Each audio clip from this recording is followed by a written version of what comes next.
Iako smo naviknuli da u ovo doba godine već ispratimo niske temperature i da su naše biljke već lijepo ušuškane u bašti u tlu, ova godina je potpuno drugačija.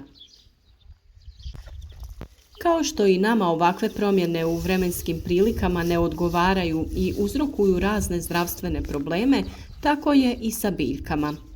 Posljednjih skoro 15 dana sunce je bilo naš stalni pratitelj u vrtu i mamilo nas da odradimo sjetvu, pa čak i sadnju određenih biljaka. Zadnjih nekoliko dana su temperature postizale i rekorde za ovo doba godine, što nikako nije bilo dobro i moglo se predvidjeti da će biti problema. Samim tim, kada se bavite uzgojem biljaka, važno je pratiti vremenske prognoze.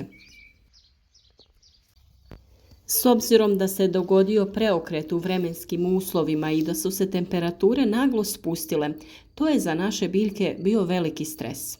Danas ćemo zato sa vama podijeliti savjete kako na prirodan način oporaviti biljke sa prirodnim hranjivima i dati im ono što je potrebno da bi se nastavile lijepo razvijati. Oni koji se svaki dan druže sa nama uz novi video savjet znaju da svaki savjet donosimo na vrijeme, pa se nadamo da je tako i ovaj put. Mi smo već iznijeli svoje cvijeće na balkone, citruse poput limuna, mandarine, naranče, iznijeli smo u voćnjak iz zaštićenog prostora, a trenutni uslovi su za te biljke veliki stres.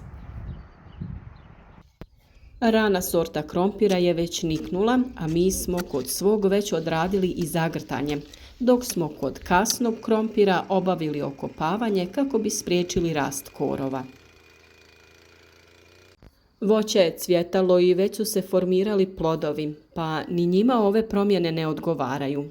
Malina je uranila i cvjeta mnogo prije nego što je to uobičajeno za naše područje. Temperatura kod nas nije išla ispod 2 stepena Celzijusa, mada se stvorio i tanki snježni pokrivač, a u mnogim dijelovima je bilo i mraza i temperatura u minusima.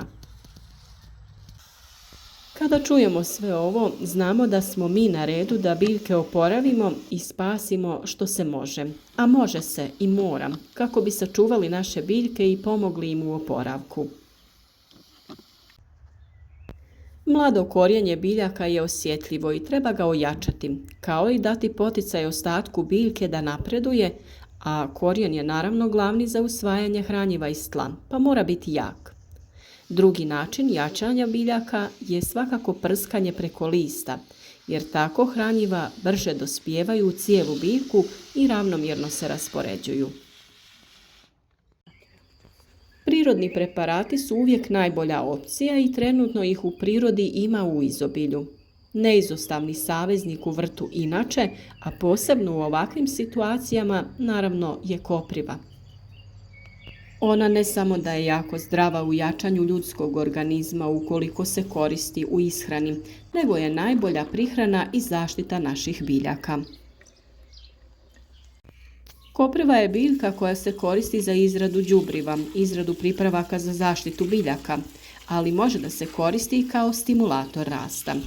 Dovoljno je uzeti manju šaku osušene koprive i potopiti u 1 litru vode. Potopljena kopriva se tako ostavi 10 dana, a dobiveni rastvor se razredi sa vodom u odnosu 1:3.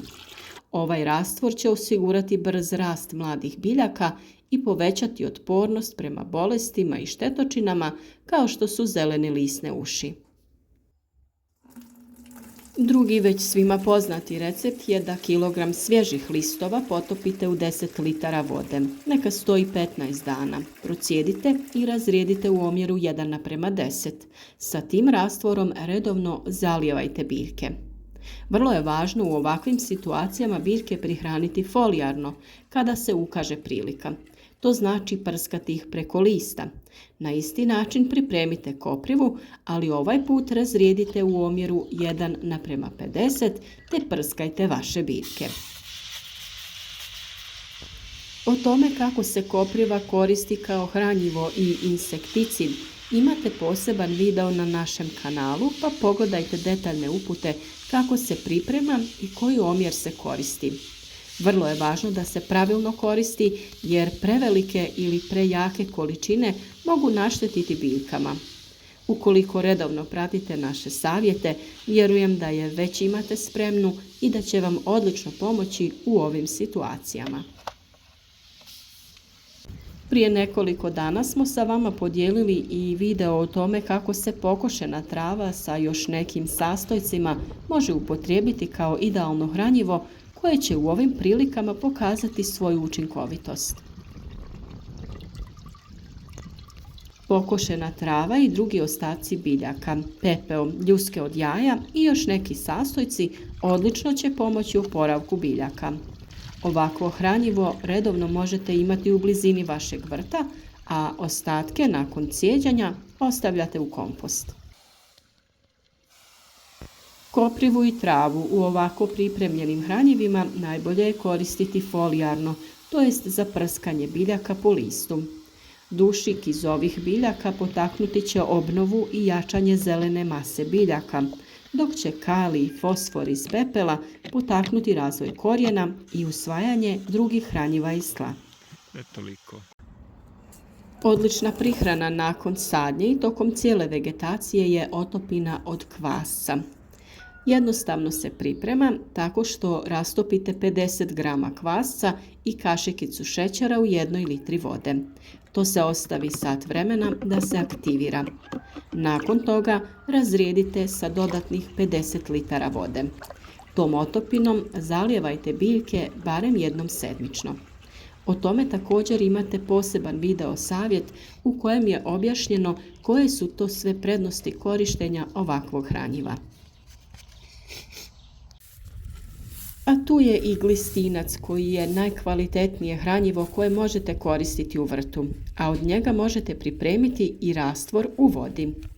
Određenu količinu glistinca koju želite i koju imate dostupnu potopite u vodi u omjeru 1:2, glistinac naprema voda. Ostavite da stoji 24 sata te procijedite. Tekućinu tada razrijedite 1:10 sa vodom i sa tim zalijevajte vaše biljke, a možete također da ih folijarno prihranjujete. S obzirom da su voćke već listale, sva ova hranjiva možete koristiti kako bi i njima osigurali potrebne nutrijente da se oporave i nastave sa razvojem. Također, sva ova hranjiva možete da koristite i da prihranite presadnice povrća. Mladim presadnicama ovo je također stres jer još uvijek nisu presađene na otvoreno ili u plastenike, te ove niske temperature njihovom razvoju nimalo ne pogoduju. Naravno da sa ovim biostimulatorima možete da prskate sve biljke koje već imate i koje lijepo napreduju u vašem vrtu, poput graška, crvenog i bijelog luka, krompira i sličnih. Postoje i razna hranjiva koja možete kupiti, a koja su napravljena sa prirodnim sastojcima i pogodna su u ekološkoj proizvodnji. Hranjiva koja se koriste za ovu namjenu sadrže u sebi aminokiseline, ali i određenu koncentraciju NPK minerala koji su bitni za biljku. Ove tretmane najbolje je napraviti folijarnom prihranom preko lista, a za to najčešće koristimo Sinergon, Zoberaminol, Black Up ili neko drugo tekuće hranjivo, odnosno biostimulator koji možete potražiti u svim vrtnim centrima ili poljoprivrednim apotekama. U svakom slučaju, bilo koje hranjivo da vam je dostupno, oštećene biljke trebamo prihraniti da bi se lakše i brže oporavile.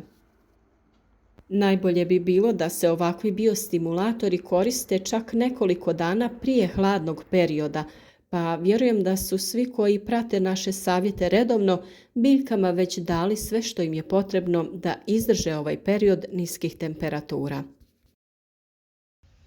Black Up je organski proizvod namijenjen poboljšanju rasta i ishrane biljaka. Sadrži visoko učinkovite i asimilirajuće huminske tvari. On poboljšava strukturu tla, pogoduje apsorpciji hranjivih tvari, povećava sposobnost zadržavanja vode, prozračnost tla, omogućuje ispiranje soli i nudi nenadmašne uslove za uzgoj. Sadrži kalij koji je neophodan za prijenos šećera i stvaranje škroba i dopušteno je korištenje u ekološkoj poljoprivredi.